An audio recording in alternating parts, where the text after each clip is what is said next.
आपके घर में जब तक कोई पुण्यशाली व्यक्ति रहता है तब तक आपके घर में कोई नुकसान नहीं कर सकता। जब तक विभीषण जी लंका में रहते थे तब तक रावण ने कितना भी पाप किया, परंतु विभीषण जी के पुण्य के कारण रावण सुखी रहा। परंतु जब विभीषण जी जैसे भक्त वत्सल भक्त को लंका से निकाल दिया गया तब से रावण का विनाश होना शुरू हो गया। अंत में रावण की सोने की लंका का दहन हो गया और रावण के पीछे कोई रोने वाला भी नहीं बचा। ठीक इसी तरह हस्तिनापुर में जब तक विदुर जी जैसे भक्त रहते थे तब तक कौरवों को सुख ही सुख मिला, परंतु जैसे ही कौरवों ने विदुर जी का अपमान करके राज्यसभा से चले जाने के लिए कहा तब भगवान श्री कृष्ण जी ने विदुर जी को तीर्थ यात्रा के लिए भेज दिया और कौरवों का पतन होना चालू हो गया और अंत में राज भी गया और कौरवों के पीछे कोई कौरवों का वंश भी नहीं बचा। इसी तरह हमारे परिवार में भी जब तक कोई भक्त और पुण्यशाली आत्मा होती है तब तक हमारे घर में आनंद ही आनंद रहता है। ईश्वर शास्त्र गुरु के प्रति समर्पित रहे। धर्म की जड़ जहां होगी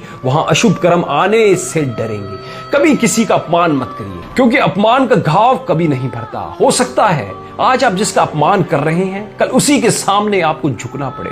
कर्मों का खेल भी निराला है, जो जैसा बोता है उसे वैसा ही काटना पड़ता है। आज दौलत या फिर ताकत के नशे में किसी का अपमान कर दिया तो क्या वह कर्म कभी पीछा छोड़ेंगे? हो सकता है आपकी धन संपदा सब कुछ उसी व्यक्ति के भाग्य से हो। कौन जानता है कि कौन किसके भाग्य का खाता है। कर्म कभी पीछा नहीं छोड़ते। भीष्म पितामह जैसे महाज्ञानी को भी भगवान से पूछना पड़ा कि उनके कौन से कर्म के कारण आज वे बाणों की शैया पर लेटे हैं। भगवान ने उन्हें बहुत ही सुंदर जवाब दिया कि कर्मों की गति बहुत गहरी है, इसलिए बहुत सोच समझ कर करिए। उनका अपराध था कि वह अन्याय को मूक दर्शक बनकर देखते रहे। जब उन्होंने उसका विरोध नहीं किया तो वे उसके भागीदार बन गए। मानिए या फिर मत मानिए, कर्मों का हिसाब हर किसी को देना पड़ता है, चाहे वह आज का कर्म हो या फिर 1000 वर्ष पुराना कर्म हो। कर्म हमेशा वापस लौट कर आते हैं। रिश्ते नाते दोस्त परिजन सर्व कर्मों की बदौलत है। हम कर्मों से कभी भाग नहीं सकते।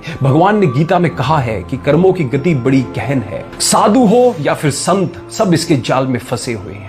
स्वामी रामकृष्ण परमहंस माता के परम भगत थे, पर जब उन्हें गले का कैंसर हो गया तो उनके शिष्यों ने उनसे निवेदन किया कि आप माता से कहकर अपनी बीमारी दूर कर लीजिए। पर स्वामी जी ने जवाब दिया, यह मेरे कर्म है जो मुझे भोगने ही है। अगर इस जन्म में नहीं भोगे तो अगले जन्म में दुगने होकर मिलेंगे। जब तक उनका शरीर था तब तक उन्हें उस तकलीफ से गुजरना ही पड़ा। हमारे शरीर की हर पीड़ा के पीछे कहीं ना कहीं हमारे कर्म ही होते हैं। इसलिए ना ही कभी किसी का दिल दुखाएं और ना ही पीड़ा पहुंचाएं। कुछ लोगों को बैठे बैठे सब कुछ मिल जाता है तो कुछ लोगों को मेहनत के बाद भी कुछ नहीं मिलता। एक मजदूर दिन भर मेहनत करके 400-500 रुपए ही कमा पाता है, तो वहीं एक अमीर आदमी पलंग पर बैठे बैठे दिन भर में लाखों रुपए कमा लेता है। कर्मों का प्रभाव ऐसा होता है कि जितना भी भोगने की कोशिश करिए वह आपको पकड़ ही लेगा। इसलिए अच्छा करिए तो बदले में अच्छा ही मिलेगा।